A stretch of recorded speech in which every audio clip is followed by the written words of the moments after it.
But the red lights now are on, and they go out, and the 15-minute race gets underway here at Anglesey, and it's the 59 car of Rob Carvell that's going to have the lead of the race then from number 5, Anthony Seddon, as they turn their way through target for the first time. And already those 120s, they're just scooting off a little bit away from the 116s. I think there's about 2 or 3 more 120s that just need to find their way through the pack. As I say, it was demanding conditions for qualifying, really greasy.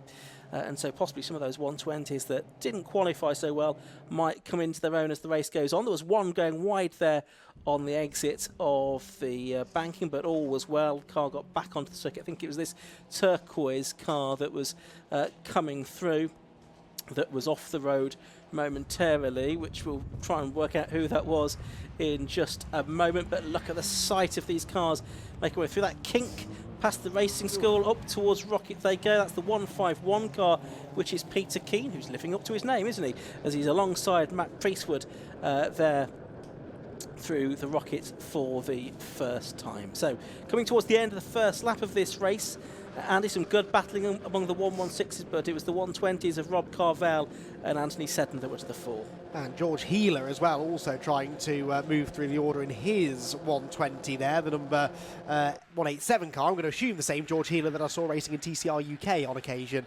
last year, making a switch to BMW this season as they make a brilliant sight. They're flooding down through the corkscrew. Here's the battle then for the 116 class, if you like, and it's all getting very entertaining coming out of the final corner. A couple of interesting interpretations of track limits there, but that class, if you like, being led by Ethan Hall, third overall, then Mac Priestwood, and then running a bit wide there was Peter Keane, I think, who you said was making a move up the back straight, nearly lost control coming out of turn 1, but just about managed to gather it together. And then a bit of a gap back to the next group of cars, which is led by Harry Ormerod. He made a really good start, did Harry Ormerod, went to the inside into turn 1, then got sort of boxed in, so he, I think, is going to be keen to try and move forward from there. There's the 2 leaders though, Rob Carvell out in front. He's been racing the 116 trophy as well, but probably best known still for racing in the VW Cup in a Golf for many, many years. And he's just about seeing off the challenge here from Anthony Seddon in number 5 at the moment. Seddon, the 2-time winner at Silverstone last time out. He's going to try and get up on the inside of Carvell into Peel this time, and I think he's just about done it. But of course the next corner is the left-hander at the corkscrew, so Carvell will try and come back at him on the inside line there, but it's then left, right, and then left sequence of bends, and I think it's probably going to be Seddon that comes out of that sequence in the lead of the race. Yes, he is. As I'm just going to view them out of my commentary box window just before we can see them on screen there. It's Seddon that's got the move done. Yep, so good stuff that from Anthony Seddon. Pretty aggressive, wasn't it, really? Sort of dived for the apex at Peel Corner, got the move made, but now does he have the pace to pull away? That's the real question. Behind them, by the way, George Healer. He's dropping down the timing tower. That's because of a dodgy transponder. I can tell you he's actually up to 4th on the road now, is George Healer. And there he does now get reinstated into 4th position, so he's nearly into the top 3 as one car is desperately late on the brakes. Was that Matthew Hycock? Matt Priestwood, who was trying to get 3rd place back. He'd briefly lost it to George Healer, I think. No, I think it was no, the you're right. behind, wasn't it? Yeah, Healer, you're right, was under pressure from Matt Priestwood. In fact, has gone past Priestwood. Yes. It was Peter the Keane. 555 car I saw going wide. Matthew Hycock battling with Peter Keane, but very late on the brakes into the banking there. Absolutely right. So you've got Peter Keane and Matt Hycock doing battle here, just ahead then of George Healer now, although they're in the 116s and rather than the 120s, slightly larger capacity, but there's not a lot to choose between them around Anglesey, I don't think. There you've got Pete Brand as well, up on the inside of the 21 car of Harry Ormerod, who is returning to the 116s this weekend. Matt Priestwood, though, the best of the 116s in this race at the moment and the best in the championship, I can tell you. Now let's go on board with Pete Brand, who was in the thick of this battle in number 86. You get a nice view of the mountains. This is what we mean by the drivers being distracted by the view on the run down towards the corkscrew. But he's got other things to focus on just ahead of him. He's got 4 cars, certainly, immediately in his sights as well. Yep, out of the final corner, then rides up over the curb. You can see the camera shaking aggressively as he goes over those serrated curbs. It's not a pleasant experience as a driver, but you want to use as much of the racetrack as you can. Obviously not too much, otherwise you will start to get yourself in some track limits trouble, but you seem to be judging that well on that occasion. On the banking, they stream them off towards Church Corner, and this group of cars then battling for 9th place, I think, aren't they? Pete Brand at the front of the group, Harry Ormerod behind him. And I don't think Harry's quite going to be close enough to challenge this time as they head up to the top of the hill. What's going on in the group ahead? Well, we are going to have some positional changes here, I reckon. That's the 43 of Victoria Babb trying to get up the inside into Rocket, but actually not quite late enough on the brakes. And so Ethan Hall manages to hang on. You can run wide into that first part of Peel. It gives you the inside line for the right-hander, and it makes it a little bit easier to defend, although much better exit out of the second part of the Rocket complex for Victoria, and the number 43 car does now move ahead. She does indeed, and she is now heading back down towards the corkscrew once again. She's from Brighton, and 61 years of age, car saleswoman in her first race meeting, and she's in an Anthony Seddon Racing prepared 120, and acquitting herself very well indeed, I must say here. There is the 55 car doing battle with 48s. That's Lewis Charlton and Daniel Scott. Lewis Charlton, that car started at the back of the grid, so it has made progress up the order, up inside the top 12 actually now, so that's been a very good start to the race for Lewis Charlton.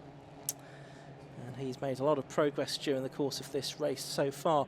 Out front, by the way, Seddon is still leading from Rob Carvell with just about a second between them, but we're looking at this battle a little bit further back, and we go on board there, that number 55 car. Yep, heading up the hill then towards the braking zone at Rocket, and Charlton, is he going to try and make a move the inside? Thinks about it, but not quite close enough, I don't think, to commit to the manoeuvre on this occasion. But good view here of just how technically demanding this circuit is, and the effort the drivers put into wringing the neck of these cars, dragging them through the tight sequence of corners at Rocket, and then in towards Peel Corner again, closing in on the group of cars ahead. Over the crest of the hill, down towards the corkscrew. Is there a move to be made here? Maybe around the outside into the first part of the corkscrew, but no, doesn't quite get the overlap into the second part. So the positions stay as they were. At the front of the field, meanwhile, the last 2 laps in a row, the gap has come down slightly between Rob Carvell and Anthony Seddon. And is down now to 0.8 of a second as finally this move is made that was coming for about a lap or so. Lewis Charlton up the inside and moves into 11th place at target corner. But yeah, that lead gap just starting to creep back down again. Yeah, of course, Charlton is in one of the 120, so expected really to be able to pick his way through the field a little bit. Some track limits warnings going out, including to Ethan Hall, who was leading the 116 division in the early stages of the race. He's dropped back down to 7th overall, and I think 3rd within that class behind Priestwood and Highcock. Back on board we go with Lewis Charlton in that number 55 car then. He was just behind Harry Ormerod at the start of the lap, trying to break into the top 10. Driving style, as flags can see, flying beneath our commentary position. Certainly we'd seen warning for at least one of the drivers there, Ethan Hall. And now we're on board number 86, which is Pete Brand, and that's the 55 car now that's got ahead of him, hasn't it? So 55 has gone through, and that will be for 9th position, therefore, that Lewis Charlton now finds himself, as they have 6.5 minutes of this race left to go. Yep, so a couple more places gained then as they drop down the hill here. The leaders gap down by another 2/10 actually that time. So that's 3 laps in a row now that Rob Carvell has been quicker than Anthony Seddon, and that was another new fastest lap for Carvell, a 1 minute 23.195. Which, needless to say, will be a lap record for these particular cars anyway around the Anglesey coastal circuit. Out of Church Corner they go. The gap, if anything, just creeping up slightly in the first half of the lap. Worth pointing out, Seddon still put in a personal best last time around as well. So, okay, Carvell closing in, but Seddon is not going slowly, that's for sure. But he has outbraked himself into Rocket. That will certainly benefit Carvell, who is now right on his rear bumper as they turn out of Rocket 2 and up towards Peel Corner. So Carvell forcing a couple of little mistakes out of Seddon now, and with still 5.5 minutes to go, has time to try and get this lead back. Yeah, very good racing between these two. Carvell just plugging away, taking a 10th here, 2/10 there, out of Seddon's advantage. Soon going to be back into striking distance though, isn't he, where he's going to be really challenging, in a position to make moves on the race leader. They come through now, 5.25 minutes to go. They're probably going to get 4 more laps out of this, I would think. turning their way through the corner, and this is Peter Keane and Ethan Hall. So that's Keane just getting the place away. That's third within that class, and the side-by-side with the 55 car of Lewis Charlton as well, who we go on board with at the corkscrew. He was on the right-hand side of the circuit. I think the battling is going on to his left as things stand, and actually just behind him as well. Peter Keane and Ethan Hall, I can see they're over the line now. Ethan Hall carrying a bit more speed out of the corner, but probably not enough to challenge Peter Keane once again. So in the 116s, it's Priestwood, Highcock and Keane, and we've now got the 120s in first, second, third, fourth and seventh positions. Yep, so there is that Mac Priestwood and Matthew Highcock battle just heading through there, Church Corner. Priestwood still ahead of Highcock then, 5th and 6th overall. Then it's Lewis Charlton, then Peter Keane versus Ethan Hall. And Ethan Hall was trying his best to try and find a way through at the banking there. Here, though, is the battle between the top two 116s. Is Matthew Highcock going to think about a move into Rocket? Yes, he is. Commits to the inside line, gets the car stopped just about. And that was a brilliant outbraking manoeuvre there from Matthew Highcock, up ahead of Matt Priestwood and into 5th place. He's yet to have a win in the sprint series this season, isn't Matthew Highcock, although he's been successful in the 116 Trophy endurance races. Priestwood's had a win. Will Abraham's had a couple. Peter Keane's had a win as well. But we're yet to see Matt Highcock have one, so it wouldn't be a major surprise if he got one today. Meanwhile, Anthony Seddon, you can see on screen, he's just done the best lap of the race in the 120s. He's into the 122s, and as a result, the gap back to Rob Carvell is now back out over 1 second, but it's under a second between the two 116 trophy leaders who go across the line.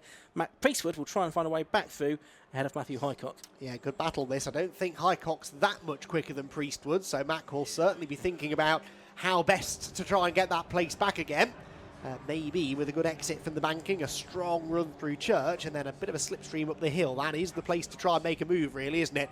Down towards Church Corner they go. And Mac Priestwood is about 3 BMW 116 lengths behind as they turn into the corner, but seemed to maybe carry a bit more speed off the turn. Yeah, that gap is creeping down again up the hill, so Priestwood, I think, might be close enough to have a go at doing to Highcock what Highcock did to him a lap ago. He peeks to the inside line, what will become the inside line anyway. That route is shut off to him, though, so Mac has to go to the outside line and tries to force a mistake maybe out of Highcock, which he has. Highcock goes straight on, and for the second lap in succession, the class lead changes at Rocket. It does indeed, so it's Matthew Highcock, the man from Halifax, back into the lead of the race then from Highcock, the man from Stockport. He is in second place now, but we've still got probably a couple of laps to go for these cars. They're both a fair distance ahead of the next 116. They are about 6 seconds or so clear of Peter Keane, who is third within that class. They've got this car in between them. That's the 55 car of Lewis Charlton.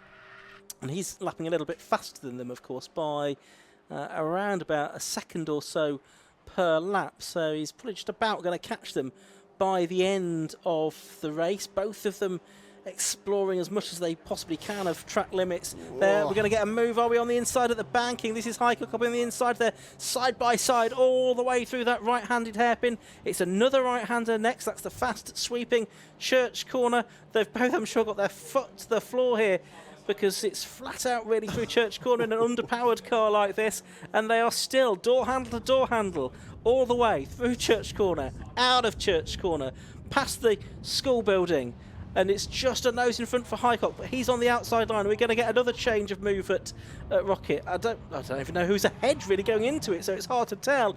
They have been absolutely insufferable for 2/3 of a lap now, all the way around all of those corners, and just Matthew Highcock has come out in front on the exit of Rocket, but for how long? That was fantastic racing, wasn't it? Matthew Highcock managing to stay in front, but that was all really started with that real banzai move up the inside into the banking. He used the banking to get the car stopped and then just ran side by side all the way up the back straight, getting a bit of a side draft from each other. It was brilliant racing. They're being caught, of course, now, aren't they, by Lewis Charlton as well. Now, that could be a bit of a fly in the ointment if he gets there before the checkered flag. They go through to start what I think should be the final lap of the race. 30 seconds to go, and the overall race leaders heading towards Rocket. Yeah, and I was going to say they were a bit closer. We're looking at now, Anthony said, in the lead, but the gap has strung out a little bit since they came off the banking. So it was half a second at the start of the lap, but I think Rob Carvell's lost a little bit of time to Anthony Seddon during the course of the two-thirds of this lap now. They're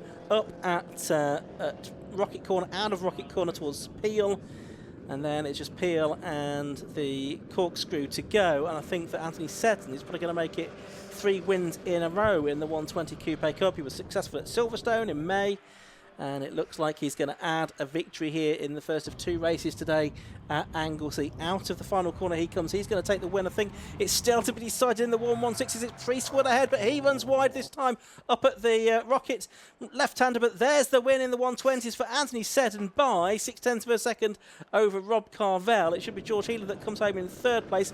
It looks like Highcock's going to do it. Oh, there's a big sideways moment for Healer coming out of the corkscrew as he secures 3rd place. It looks like the 116s had sorted themselves out with Highcock ahead of Priestwood.